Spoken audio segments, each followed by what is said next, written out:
Kalau sudah Anda di makom enjoy saja, Anda membaca atau tidak baca di dalam sholat, apa itu masih berarti buat Anda? Iya kan? Sekali, Kang. Yang sangat berarti itu ketika di dalam sholat berlebihan, kadang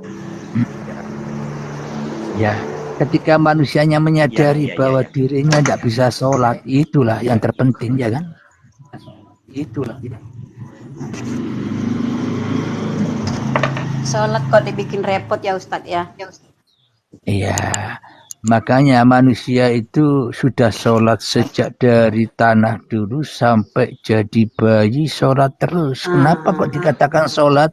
Karena manusianya tidak ada goib, yang ada hanya Allah. Ya itulah makna sholat itu. Iya.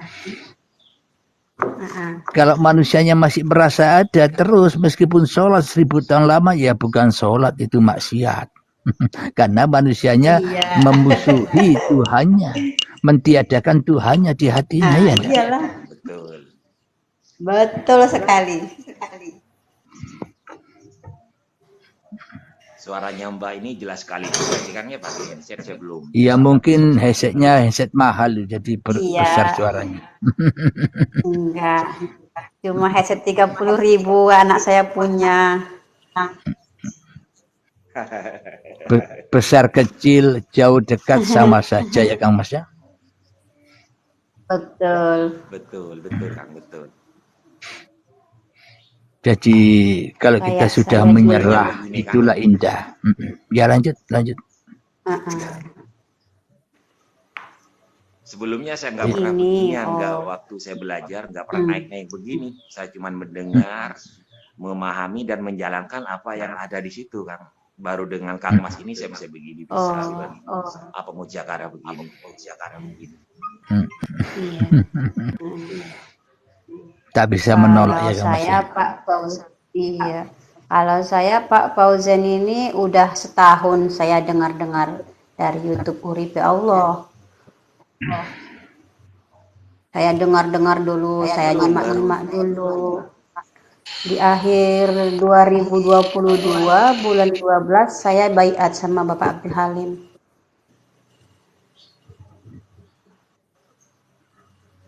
Sebenarnya baru kemarin ketemunya. Iya.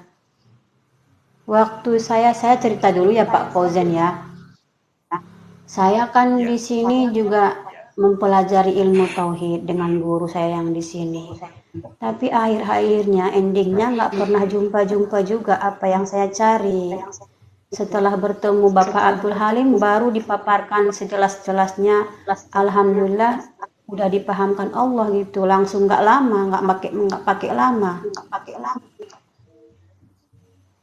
Jadi sewaktu saya berguru di sini masih di awang-awang, masih dalam hayalan itu kajian yang dikasih guru saya. Kan saya kan penasaran terus, siapa sih saya, siapa sih Tuhan, pasti gitu terus hatinya. Waktu itu saya ngerti menghilangkan pengakuan diri itulah yang paling bagus, tapi gimana menghilangkannya kalau kita nggak punya kuasa. Jadi istilah guru saya itu katanya gini, baik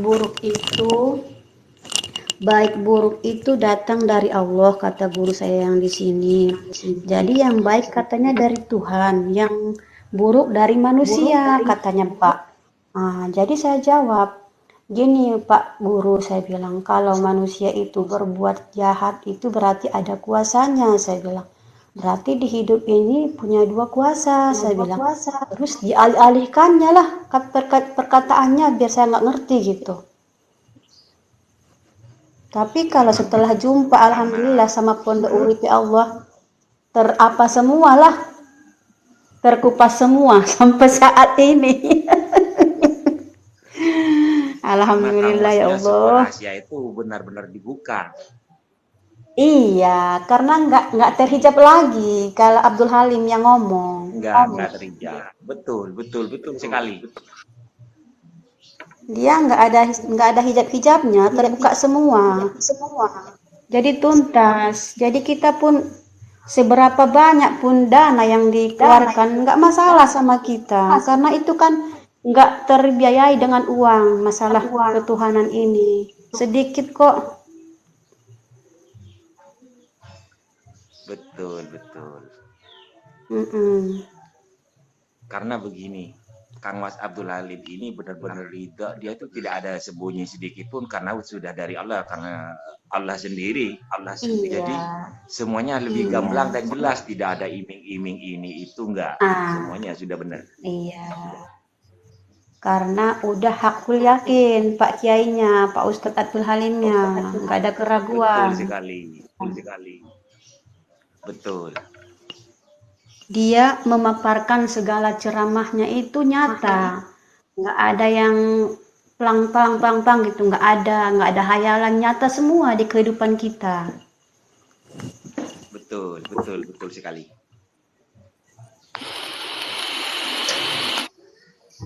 Coba bayangkan kalau kiainya masuk TV gimana, Kiai? Selama ini ada yang depan. TV. Ini kan udah TV ya, juga kan? Ini YouTube-nya, Pak. Ini kan sudah TV TikTok. Iya, udah TV ini, TV internet, seluruh dunia nonton. 16 Alhamdulillahirabbil alamin. Memang kajian yang seperti ini memang bagi manusia sulit untuk menerimanya. Kenapa? Karena selama ini kita sejak detik-detik akil balik tiba, kita sudah jadi Allah sendiri-sendiri di dalam dada kita. Sulit menerima Allah yang lain. Iya enggak, Kang Mas? Betul. Maka dari itu kita di dalam mencari Tuhan, siapapun manusianya, apapun agamanya, siapapun nama-nama Tuhan yang ada di dalam agamanya, kita ya harus tahu agama apa sejatinya agama manusianya. Agama kembali kepada asal usul manusia itu berada. Dari apa keberadaan manusia ini? Dari kegoiban, dari ketiadaan. Baru nyata, ternyata selama ini hanya Tuhan yang ada. Iya enggak, Mas? Betul sekali. Bagi manusia yang rela, yang ridho menumbangkan Tuhan itu yang sudah melekat di dalam dadanya.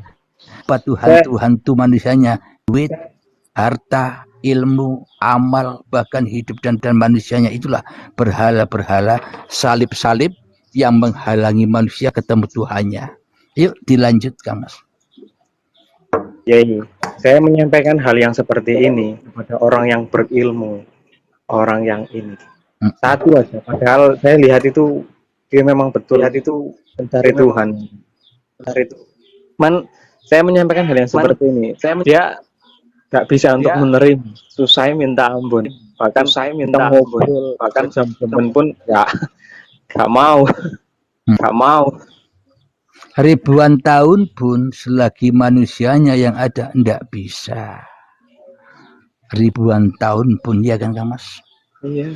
Bila manusianya yang membahas, yang mengkaji, selamanya hanya halusinasi saja. Eto paham, eto ngerti, tapi dalam hatinya ndak rela, ndak ridho kepada Allah, ya. Betul, ya. Betul.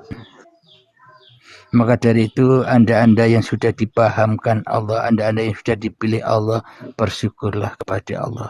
Maka serulah anggota tubuhmu.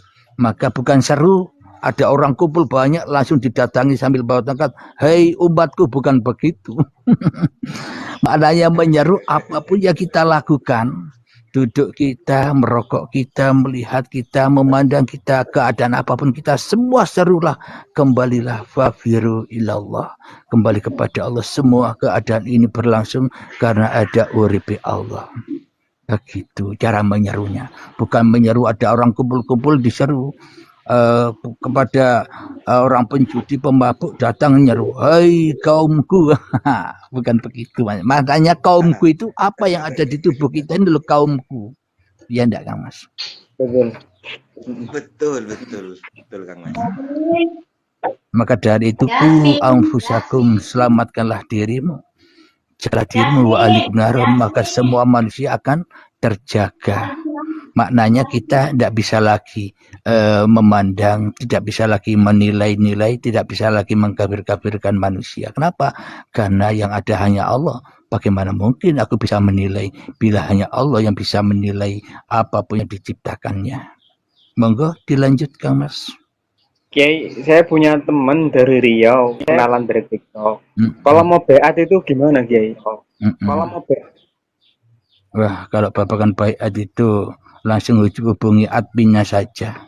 Di sini kajian-kajiannya saja. Ilmunya sudah dibagikan secara gratis. Kalau dicari ini puluhan tahun tak bakal ketemu, ya enggak, Mas? Kalau tanpa izin Allah, ya kan? Betul, ya.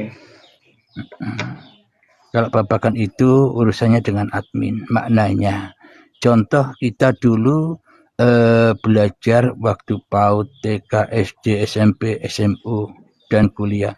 Kita enggan mengeluarkan pengorbanan kepada sekolah. Mau sekolah takut bayar. Masuk SD, SMP, SMA, kuliah, S1, S2 takut bayarnya mahal. Akan tetapi kita beli bukunya sendiri, belajar sendiri. Kira-kira ada manfaatnya enggak, Mas? Kalau belajar sendiri. Dia manfaatnya untuk hawa nafsunya, akhirnya merasa aku sudah paham. Kalau hidupku ini Allah, berarti aku bebas meninggalkan syariat, meninggalkan sholat, meninggalkan ibadah. Kenapa? Karena dirinya sudah ngaku-ngaku sebagai hidup itu sendiri. Maka hanya ia tersesat. Bukan syariat itu yang ditinggal, maknanya dirimu yang ditinggal agar bisa enjoy. Selagi manusianya merasa kalau hidup ini Allah, kan berarti aku Allah, udah tambah jatuh kemanusiaannya, tambah ngaku-ngaku jadi Allah, ya enggak? Betul, guys.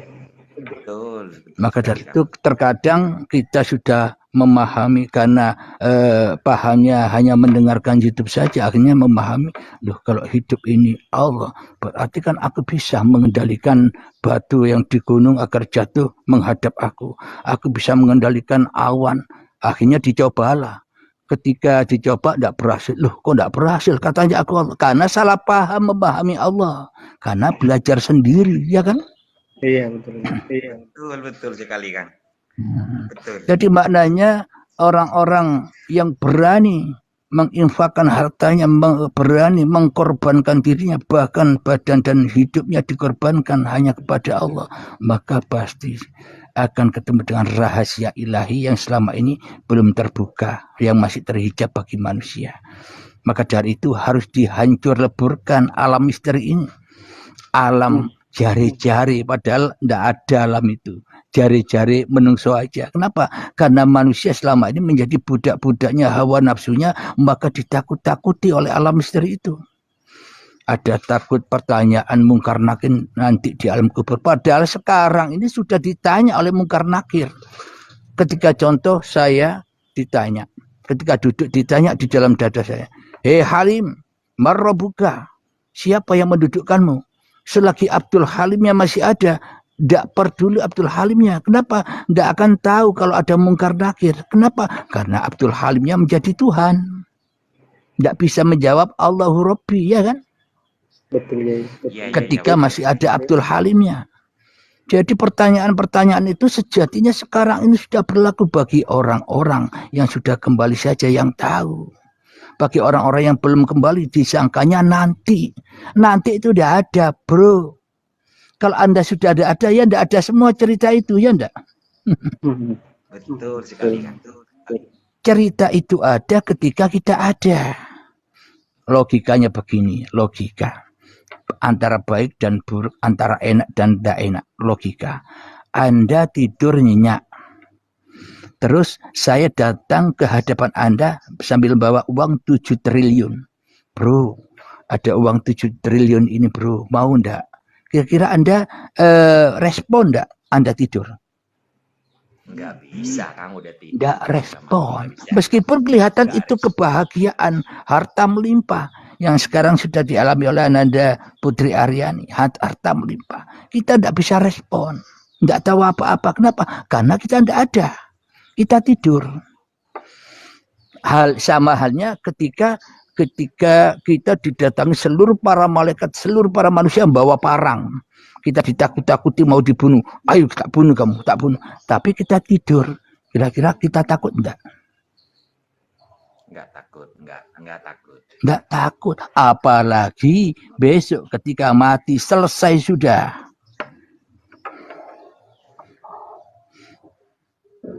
Ya enggak? Makanya manusia seluruh manusia ditakut-takuti oleh hal kematian. Kenapa? Karena kalau manusianya mati, setannya enggak ada temannya.